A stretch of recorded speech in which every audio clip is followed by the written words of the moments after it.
Bonjour, bienvenue si vous nous rejoignez. Un LCI Midi, vous allez le voir, un peu spécial parce que consacré à cette information qui nous est parvenue il y a quelques dizaines de minutes maintenant. Regardez cette image, elle est symbolique. Nous sommes à Paris, sur les quais de Seine, au Louvre bien évidemment, où un braquage très spectaculaire, on va tout vous dire, a été commis il y a quelques heures maintenant. Et on va retrouver Brandon Warret et Éric Josset. Vous êtes sur place.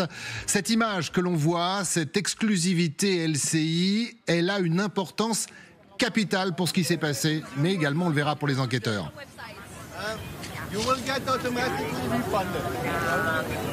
Éric Josset, ce qui semble être un monte-charge qui aurait été utilisé par les malfaiteurs. Nous sommes là au niveau côté Seine du quai François Mitterrand pour donc accéder à la premier étage donc de cette façade extérieure du musée du Louvre, dans ce qui semble être au premier étage la galerie d'Apollon, qui regroupe, il faut le dire Christophe, l'une des collections les plus précieuses de ce musée. Et donc les policiers qui ont fait évacuer la plupart des touristes qui attendaient pour entrer dans ce musée ce matin, le musée qui ouvrait ses portes à 9h, et donc ce cambriolage qui se serait déroulé aux alentours de 9h30. Et regardez cette rubalise derrière nous, vous voyez sur ces images d'Éric Josset les enquêteurs qui sont en train de travailler pour comprendre ce qu'il s'est passé. Et on va vous montrer un petit 180 degrés sur ces images, énormément de touristes qui sont ici, qui attendent, qui ne comprennent pas vraiment ce qu'il se passe. Beaucoup posaient des questions. Tout à l'heure, une touriste me disait, parce que nous aussi on a dû se décaler en urgence, les policiers qui sont venus à notre rencontre, certains nous disaient, eh bien on comprend pas ce qui se passe, on attend depuis 8h ce matin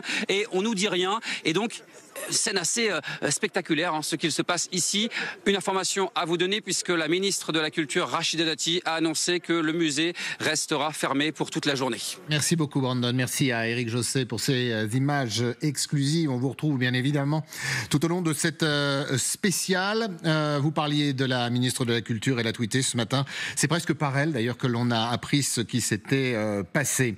On va revenir avec nos invités, avec nos correspondants, mais d'abord ce témoignage là aussi exclusif d'une personne qui était là ce matin et qui a vu des choses très intéressantes. Écoutez. En fait, j'étais en vélo et quand je suis passé en vélo, j'ai vu une camionnette se garer, un monte-charge quoi. Ils l'ont le long des quais côté Louvre quoi. Et il y a une voiture qui s'est garée, un monte-charge. Puis il y a deux mecs qui sont montés, qui ont cassé la vitre et qui sont rentrés quoi. Ils sont montés sur le monte-charge et le monte-charge est monté sur la fenêtre qui se trouve au R+2 quoi. Ça a pris 30 secondes quoi. Ils se sont stationnés, ils ont monté le monte-charge, ils sont montés dessus et puis ils ont cassé la porte-fenêtre et ils sont rentrés quoi. Il y avait deux personnes et ils étaient 4 en tout, parce qu'après moi je les ai revus, comme j'étais en vélo, je les ai vus vers l'hôtel de ville repartir en scooter. Ils étaient 4. J'ai appelé de suite la police est intervenue, ça les a fait fuir et puis ils ont pris en fait le long des quais, ils ont roulé tout droit quoi. Et je les ai vus à ce moment-là repartir à fond de balle, partir direction Bercy quoi. Incroyable le témoignage que l'on doit à nos équipes, puisque c'est la personne, Raphaël Maillochon, qui quelque part a tout vu, qui a mis ces malfaiteurs en fuite. Bien renseigné, c'est la question qu'on pourrait se poser. Il y avait des travaux ces derniers jours au Louvre, et puis ce fameux monte-charge, on est sur les quais de Seine. Alors certes, nous sommes dimanche matin, mais il y a des gens qui passent. Oui, cette image exclusive est assez intéressante à montrer, avec ce monte-charge effectivement stationné en bas de la façade du musée du Louvre, parce que c'est par ce monte-charge-là que les malfaiteurs ont pu faire main basse sur énormément de bijoux. Selon nos informations, ils sont 2 à emprunter ce monte-charge que vous voyez. Ils vont monter avec divers outils, ils vont scier des barreaux de fenêtres, ils vont par la suite casser des fenêtres et rentrer dans la galerie d'Apollon. À l'intérieur, ils vont faire main basse sur des pièces de la collection de bijoux, à la fois de Napoléon mais également de l'impératrice. Et selon nos informations, des broches, des diadèmes, des colliers ont été dérobés par les malfaiteurs. Ils vont tout simplement redescendre par le monte-charge, prendre la fuite à bord d'un très gros scooter, d'un puissant scooter, rouler dans Paris, emprunter le périphérique parisien, et la police va perdre leurs traces du côté de l'autoroute A6. Donc on est là dans le sud de la capitale. C'est la brigade de répression du banditisme, la BRB de la police judiciaire parisienne, qui est saisie de l'enquête, avec ce mode opératoire inédit, jamais vu, d'un cambriolage au sein du musée du Louvre. Oui, il y a eu un vol historique au musée du Louvre C'était un Italien qui avait dérobé la Joconde pour la ramener dans son pays. On est loin de ce qui s'est passé ce matin. Une équipe chevronnée, préparée. Parlez-nous de ces vidéos, puisque les enquêteurs donc disposent du trajet jusqu'à l'autoroute A6. Et puis après, plus de traces. Pour l'instant, plus de traces. Ce qui est intéressant, et ce qu'il faut avoir en tête, c'est que dans Paris, vous avez énormément de caméras, des plans vidéo de la préfecture de police parisienne. J'ai pu visiter cette salle. C'est des murs d'images avec des centaines de caméras installées dans Paris. Et donc, tout le cheminement de ces malfaiteurs, depuis le musée du Louvre jusqu'au périphérique et enfin jusqu'à l'autoroute A6, a été intégralement filmé. Donc, bien évidemment, le scooter ils vont pouvoir retracer ce chemin avec exactitude du scooter et dans la foulée remonter peut-être à une plaque d'immatriculation si elle n'est pas fausse bien entendu, mais en tout cas tout ce qui est commis dans Paris est filmé. Incroyable quand même, Raphaël, vous êtes habitué à ces affaires criminelles. Ce témoignage que l'on a entendu, cet individu, on sent d'ailleurs l'émotion dans sa voix. Il voit tout, il prévient la police et le casse se fait au grand jour. Alors on ne sait pas, 2 seraient rentrés à l'intérieur, on ne sait pas si une seule personne faisait le guet, s'il y avait une autre équipe, une équipe complète, s'il y avait une infrastructure. On n'improvise pas un casse au Louvre. Non, on n'improvise pas un casse au Louvre. Preuve en est, on parlait de ce vol en 1911, du vol de la Joconde. Depuis, dans les années 80-90, je me suis renseigné, il y a eu des tentatives notamment des enquêtes internes pour des tentatives de vol, de bijoux et de pièces du musée, mais aucun cambriolage comme celui-ci depuis l'ère moderne, depuis l'installation de portes blindées, de capteurs, de caméras, etc.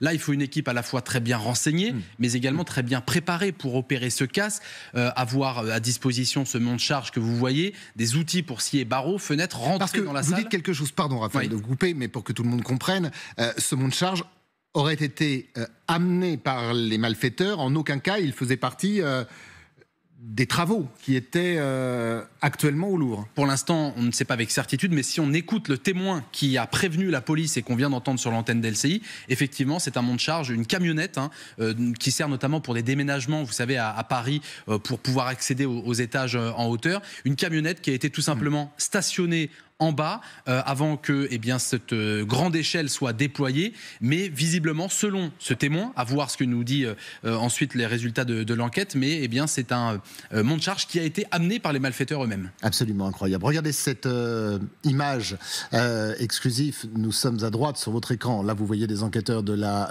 police judiciaire, mais avant il y avait cette fenêtre du Louvre, carreau qui a été cassé par les malfaiteurs et par là où sont rentrés au moins 2 de ces malfaiteurs qui étaient cagoulés. On va repartir au Louvre, retrouver Brandon Warrett et Éric Josset, parce que le musée du Louvre, depuis ce matin, vous vous en doutez, a été fermé et il y a encore beaucoup de touristes autour de vous et avec vous, Brandon, qui se demandent ce qui se passe actuellement au musée. Oui, effectivement, Christophe. Énormément de touristes qui sont bien rassemblés derrière cette rubalise qui a été installée il y a quelques minutes. Et nous sommes justement avec des touristes. Bonjour Émilie. Vous êtes française, installée au Chili. Vous êtes arrivée il y a quelques jours pour retrouver votre famille. Et justement, pour vous rendre au musée du Louvre. Et là, vous n'avez pas pu rentrer ce matin. Voilà. En fait, c'est notre dernier jour ici à Paris et c'était le dernier jour pour pouvoir rentrer au Louvre.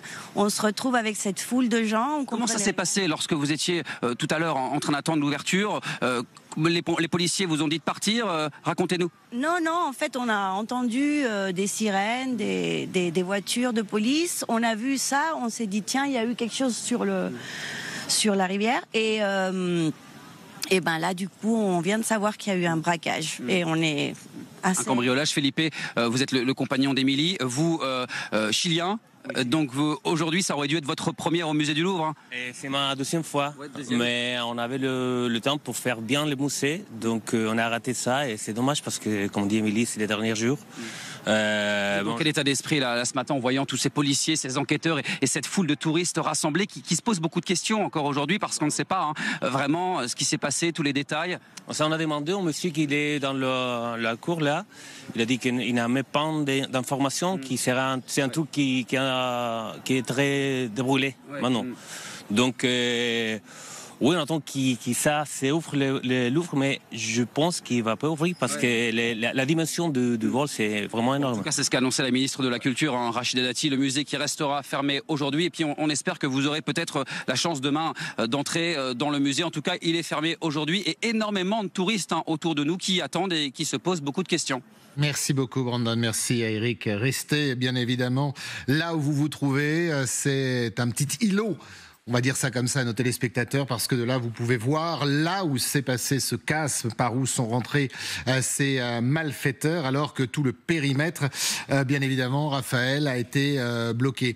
Peu de temps après le casse, quand on l'a appris, quand les enquêteurs l'ont appris, les policiers l'ont appris par ce témoin que l'on écoutera encore tout à l'heure, le ministre de l'Intérieur s'est rendu sur place.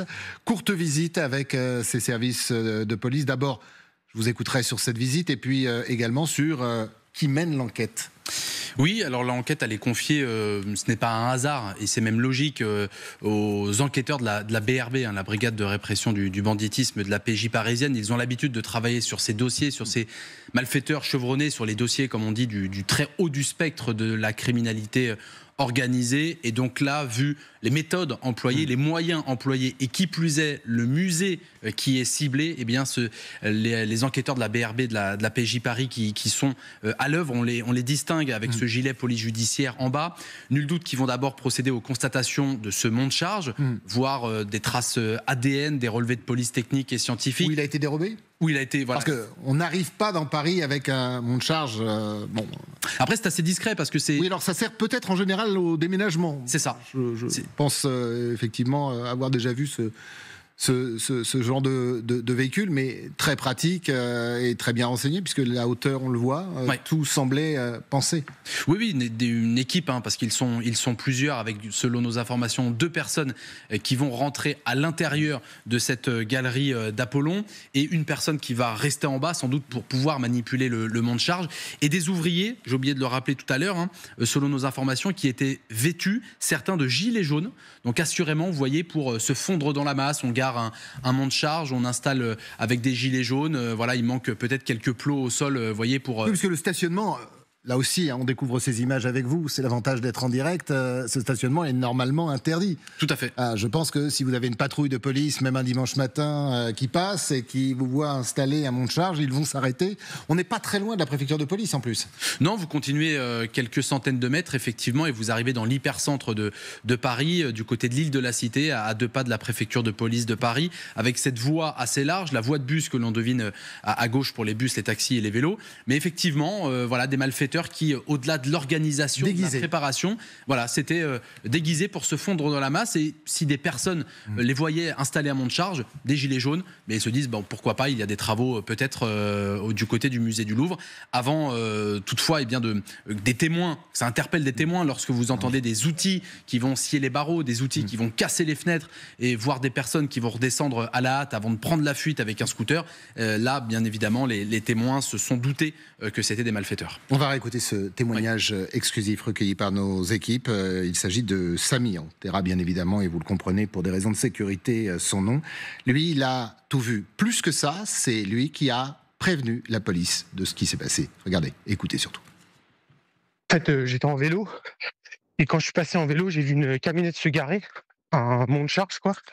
Ils l'ont le long des quais, côté Louvre, quoi. Et il y a une voiture qui s'est garée à monte-charge. Puis il y a deux mecs qui sont montés, qui ont cassé la vitre et qui sont rentrés, quoi.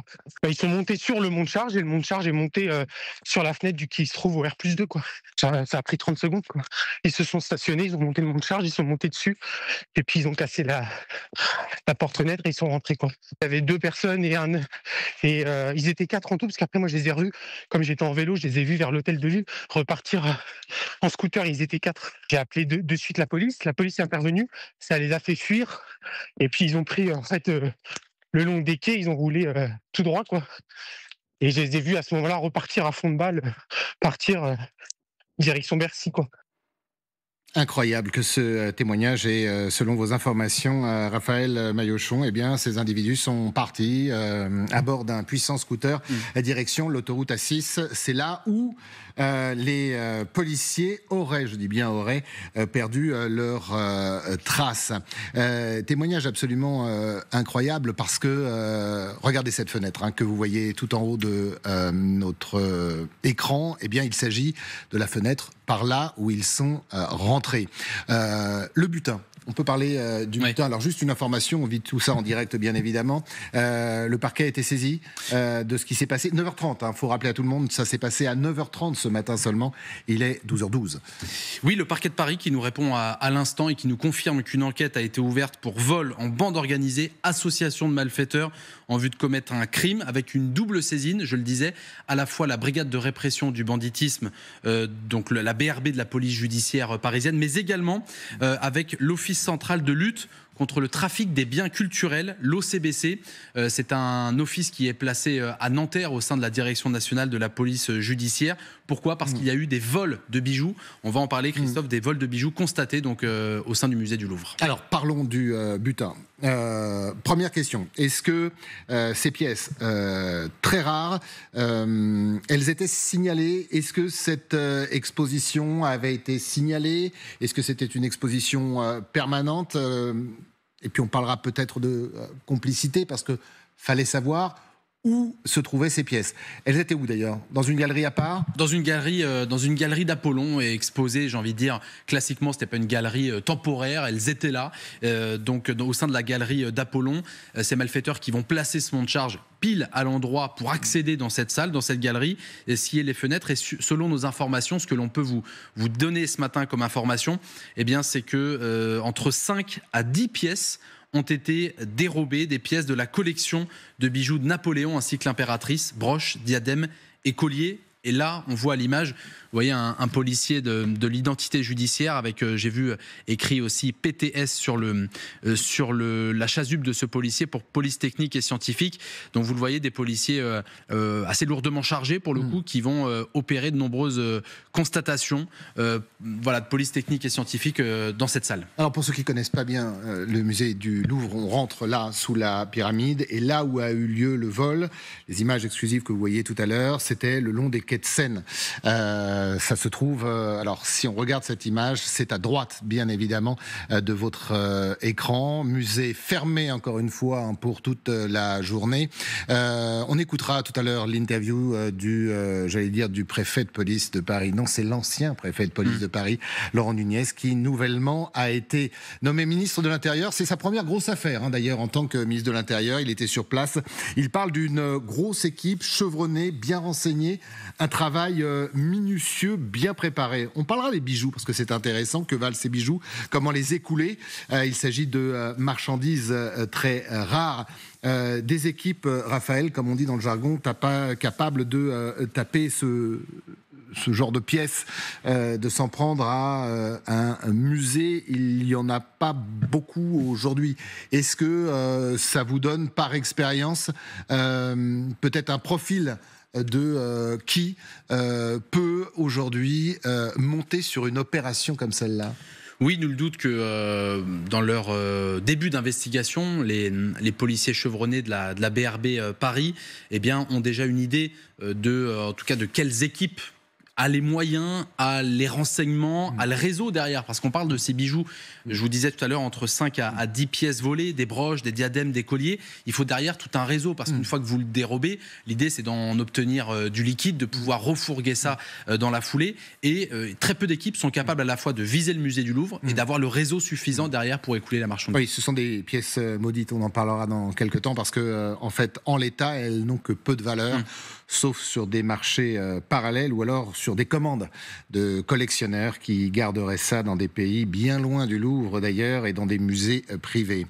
Il est 12h16 exactement. Ce qui s'est passé, ce que vaut notre direct aujourd'hui, c'est bien 9h30. Ce matin se casse au musée du Louvre. Le préfet de police le disait, le ministre de l'Intérieur le disait également.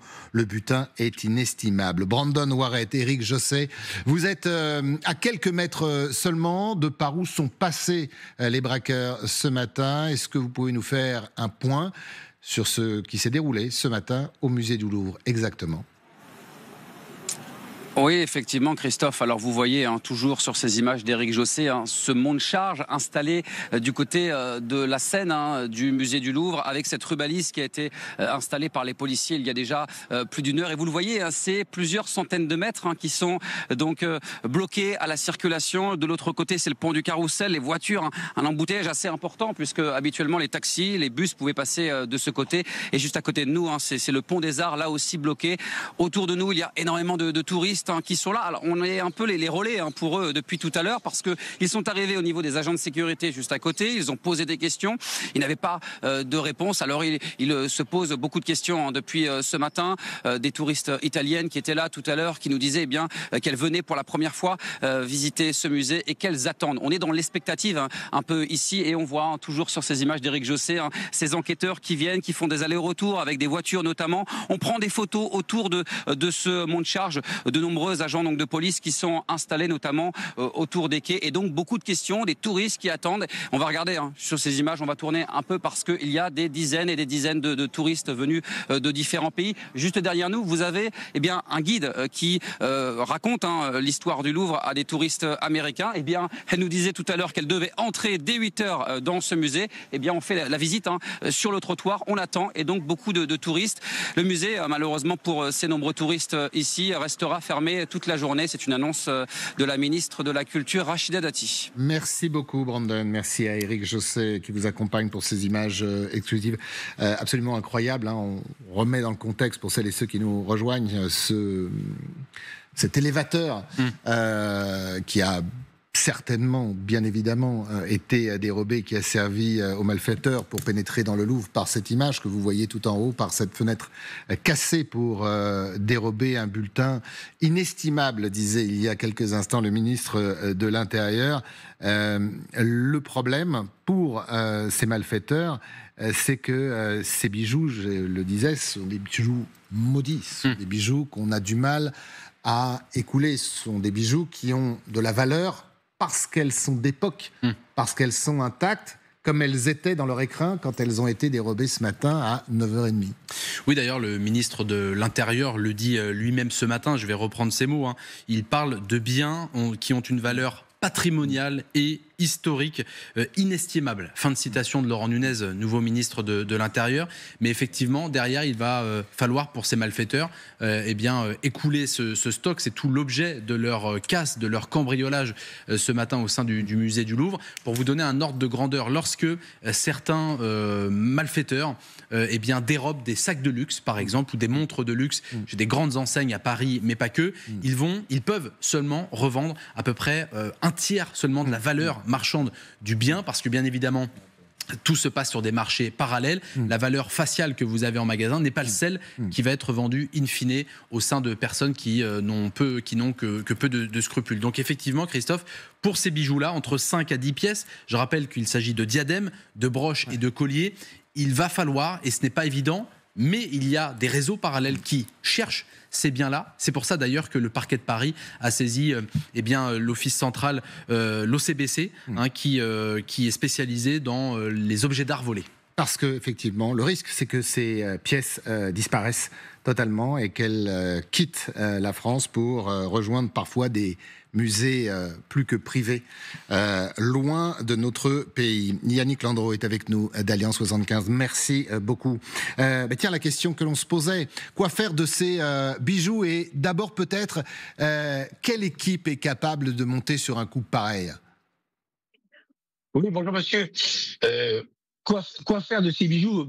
Ces bijoux, ils vont souvent, ce sont des commandes qui sont faites par différentes bandes. Maintenant, dire qui sont ces gens-là, je vous cache pas que l'enquête le dira.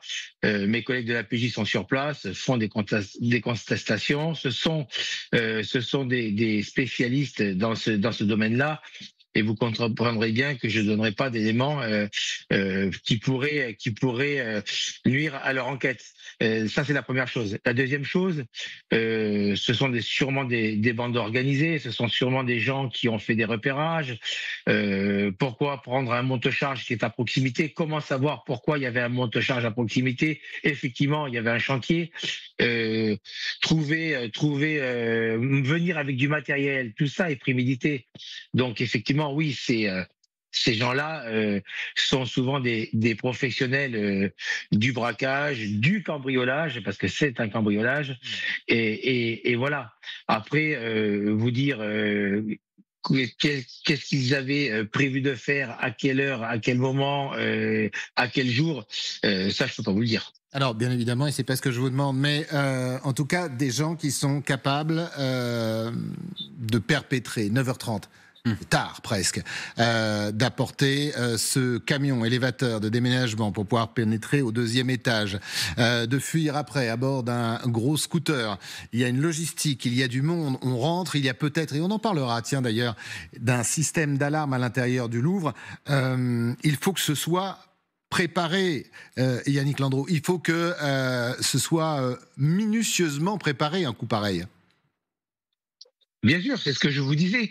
C'est préparé. Il y a des repérages qui sont faits. C'est pas anodin si ils ont pénétré dans le Louvre à l'heure de l'ouverture du musée, là où il y a le plus de monde, là et pourtant là où il y a normalement tous les agents de sécurité. Il faut pas oublier que c'est le premier jour des vacances aussi. Donc les personnels de sécurité à l'intérieur sont occupés à recevoir le public, nombreux pour ce premier jour de vacances. Donc forcément, tout ça, ça a été, comme je vous le disais précédemment, ça a été calculé, ça a été repéré. C'est pas du petit voyou qui vient comme ça et qui tente un coup sur le musée du Louvre. Rentrer dans un musée, dans un établissement si sensible que le Louvre, c'est automatiquement préparé. Ce sont des gens qui ont l'habitude de faire ça. Ce sont des gens qui reçoivent des commandes, sûrement, parce qu'après, il faut écouler la marchandise aussi. Alors justement, donc, Yannick Landreau, ça c'est intéressant, c'est très intéressant. Vous parlez de commande. C'est quoi une commande? Et on parlait de ces bijoux qui n'ont de valeur que parce qu'ils sont... si vous faites fondre l'or d'un côté et vous taillez les diamants de l'autre, ou en tout cas les pierres précieuses, ça n'a plus de valeur. C'est quoi une commande quand on s'attaque à des bijoux qui sont des bijoux de l'époque napoléonienne? Ce sont des cadeaux donnés entre Napoléon et l'impératrice. Comment ça se passe?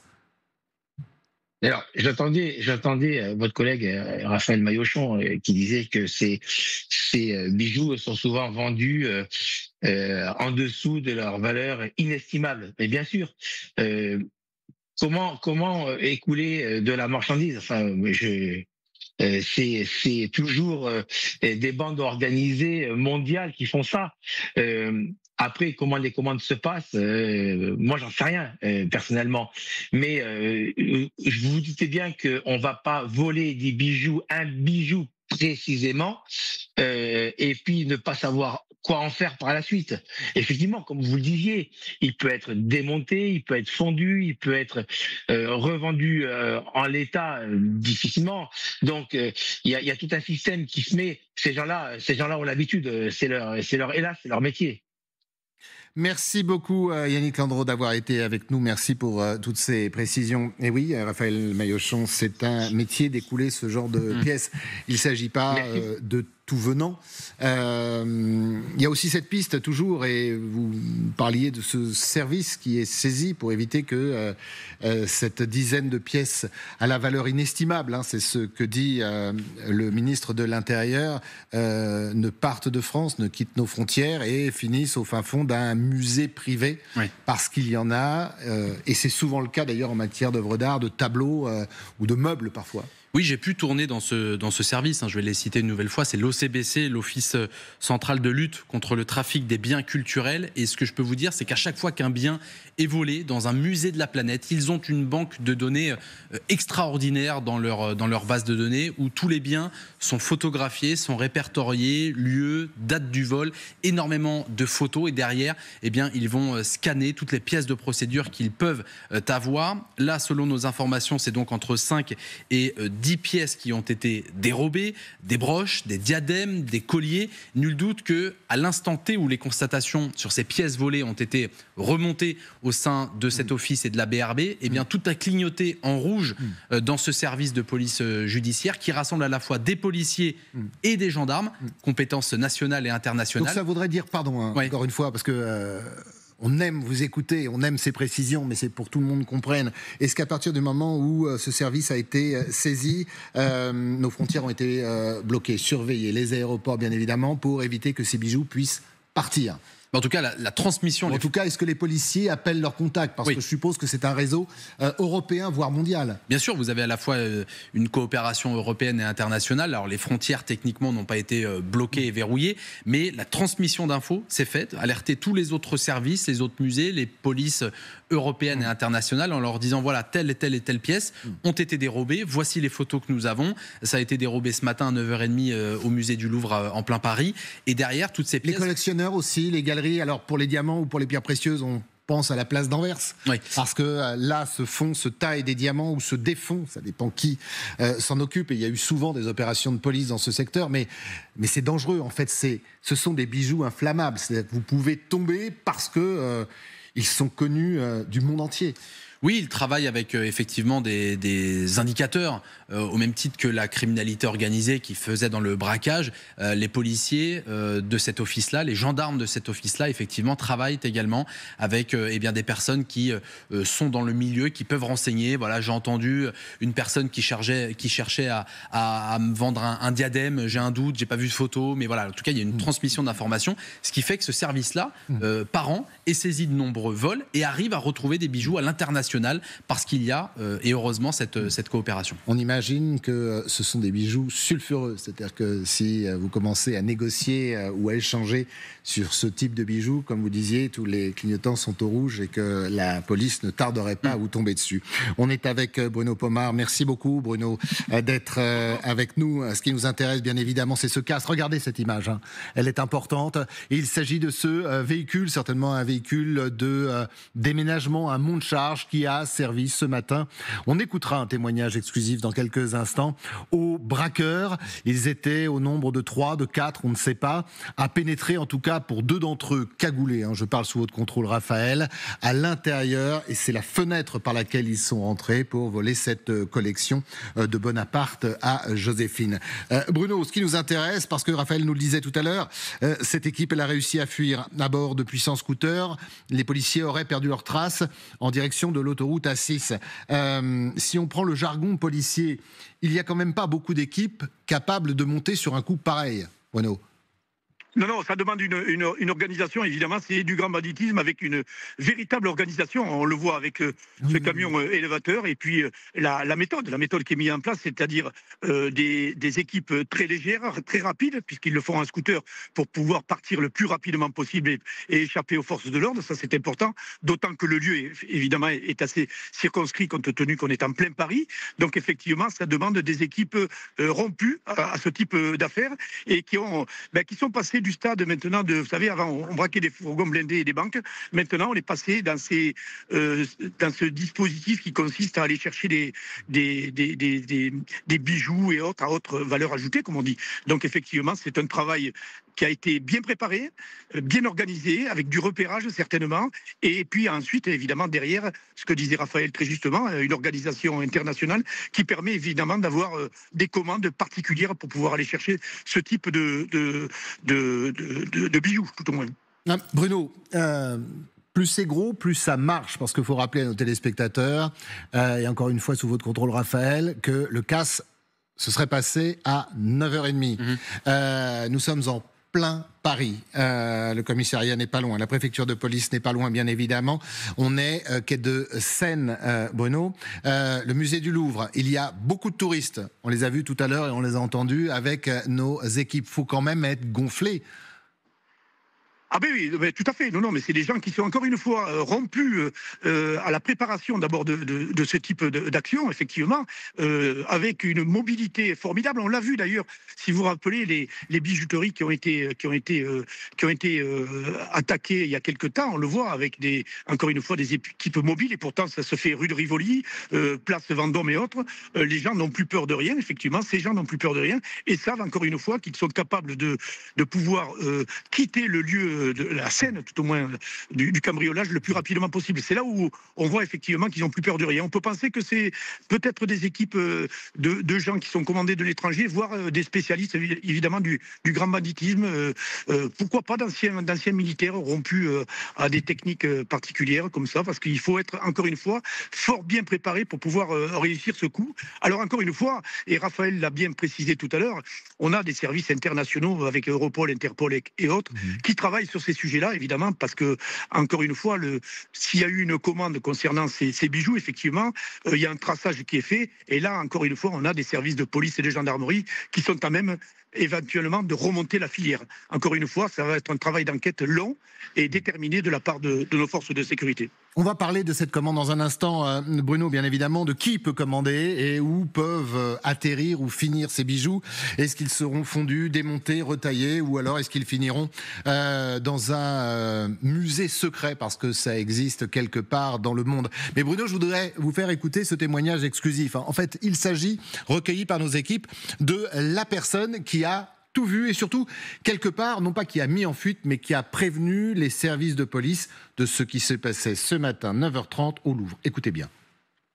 En fait, j'étais en vélo, et quand je suis passé en vélo, j'ai vu une camionnette se garer, un monte charge, quoi. Ils l'ont le long des quais, côté Louvre, quoi. Et il y a une voiture qui s'est garée à monte charge. Puis il y a deux mecs qui sont montés, qui ont cassé la vitre et qui sont rentrés, quoi.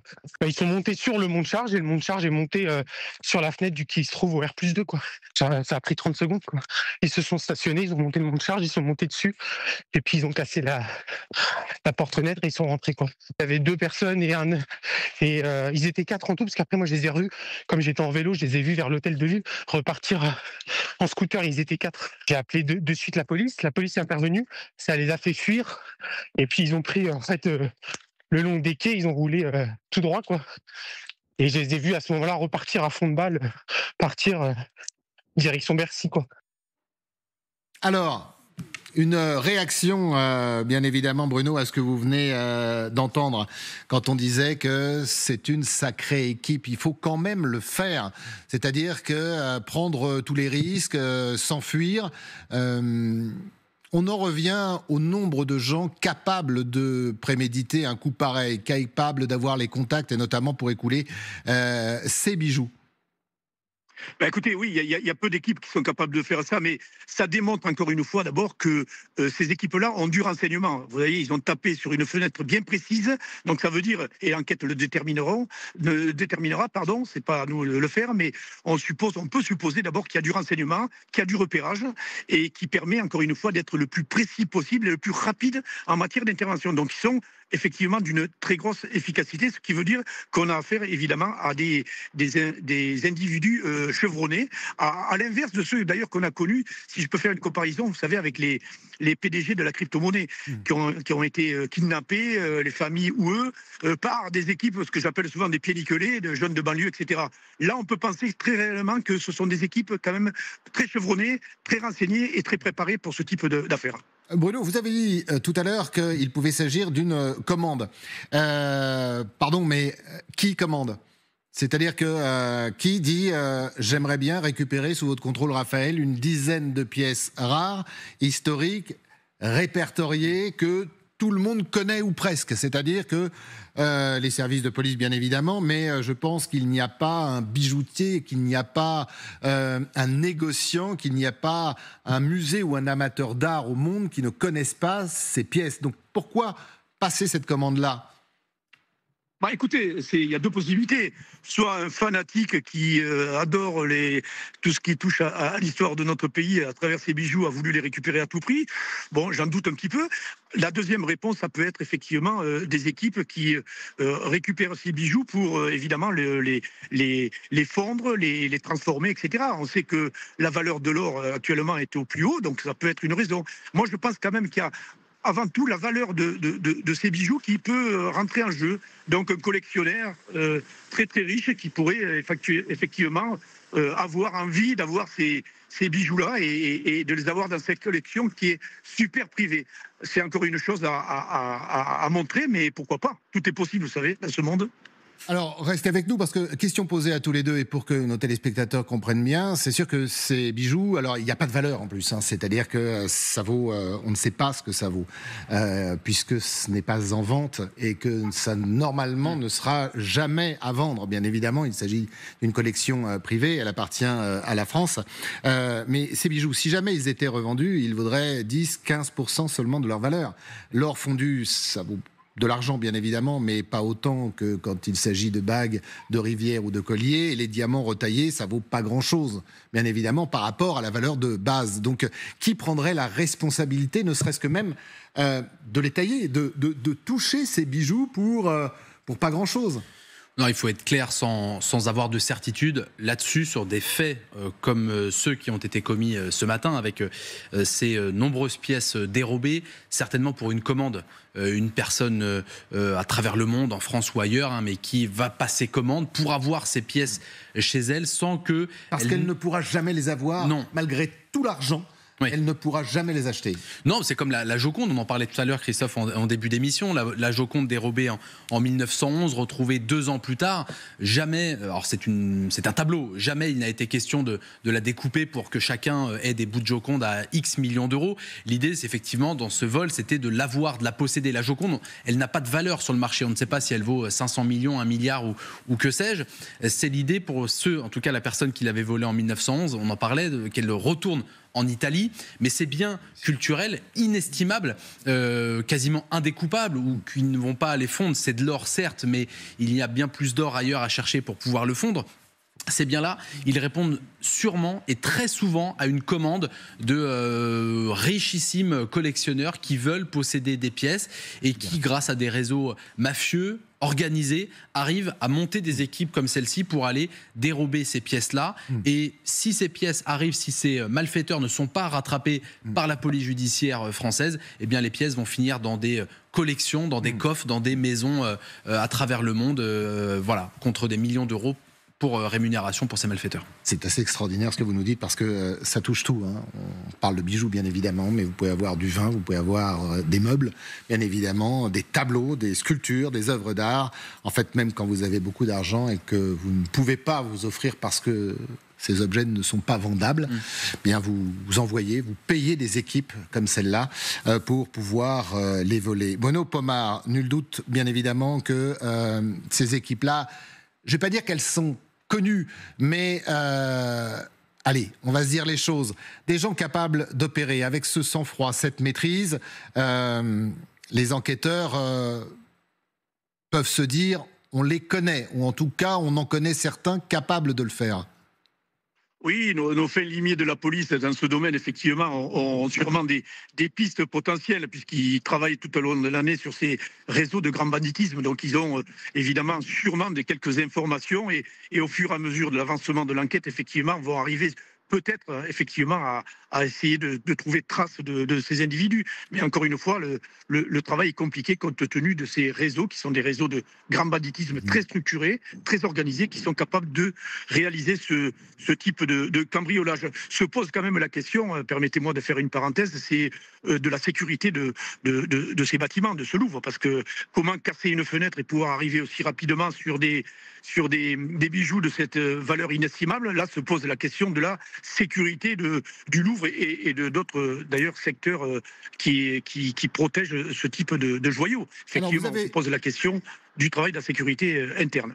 Bruno, vous avez tout à fait raison parce que la collection était inestimable, elle était là depuis longtemps, elle était répertoriée, elle était connue. Et alors, restons prudents, bien évidemment, parce qu'on n'a pas tous les éléments de cette enquête, mais le système d'alarme ne s'est pas déclenché. Est-ce qu'il y avait une sécurité? Est-ce qu'elle a failli? Ça aussi, ce sont des éléments. Et puis, depuis tout à l'heure, on tourne autour. On parle de complicité intérieure, parce que cela, c'est comme un gros braquage, en fait, contre un fourgon blindé ou contre un centre fort. Ça ne peut pas se faire au hasard. Est-ce que ce sont des pistes que les enquêteurs vont étudier? Est-ce que le système d'alarme n'a pas été coupé ou est-ce qu'il n'a pas été mis sur silencieux? Toutes les pistes sont envisageables par les enquêteurs, évidemment. Aucune porte n'est fermée, hein, ça c'est essentiel. Et encore une fois, nos fins limiers de la police nationale seront à même effectivement d'entendre l'ensemble des personnels, d'entendre, de regarder peut-être même des vidéos, parce qu'il y aura sûrement des vidéos, effectivement. Mais ce travail-là va être fait par les enquêteurs pour essayer de déterminer s'il y a des complicités intérieures, s'il y a de l'information qui a été donnée. Enfin bref, un travail qui sera complet, qui va permettre encore une fois de peut-être trouver quelques voies qui vont permettre peut-être de retrouver ces bijoux. Mais encore une fois, c'est assez complexe et si des résultats doivent se faire, il faut que, encore une fois, les enquêteurs aillent très très vite. Mais je pense que, encore une fois, l'ensemble des services de police sont sur le qui-vive actuellement et sont en train de voir toutes les voies potentielles qui pourraient permettre d'avoir des informations précises sur ce qui s'est passé. Merci beaucoup, Bruno, d'avoir été avec nous. Merci pour toutes ces informations. On se retrouve dans quelques courts instants avec nos équipes sur place, bien évidemment. Les dernières informations sur ce braquage, 9h30 ce matin à Paris, au musée du Louvre. Si nous rejoignez, tout s'agit simplement sur ces images exclusives du Mont de Charge, qui a permis au moins à 2 de ces braqueurs, entre 4 et entre 5. Ils ont pris la fuite à bord de puissants scooters, direction l'autoroute A6. C'est par ce Mont de Charge qu'ils ont pu pénétrer dans cette galerie, la galerie Apollon, et dérober des pièces inestimables. Vous le voyez, c'est écrit « Braquage important, bijoux inestimables ». Ce sont les mots du ministre de l'Intérieur.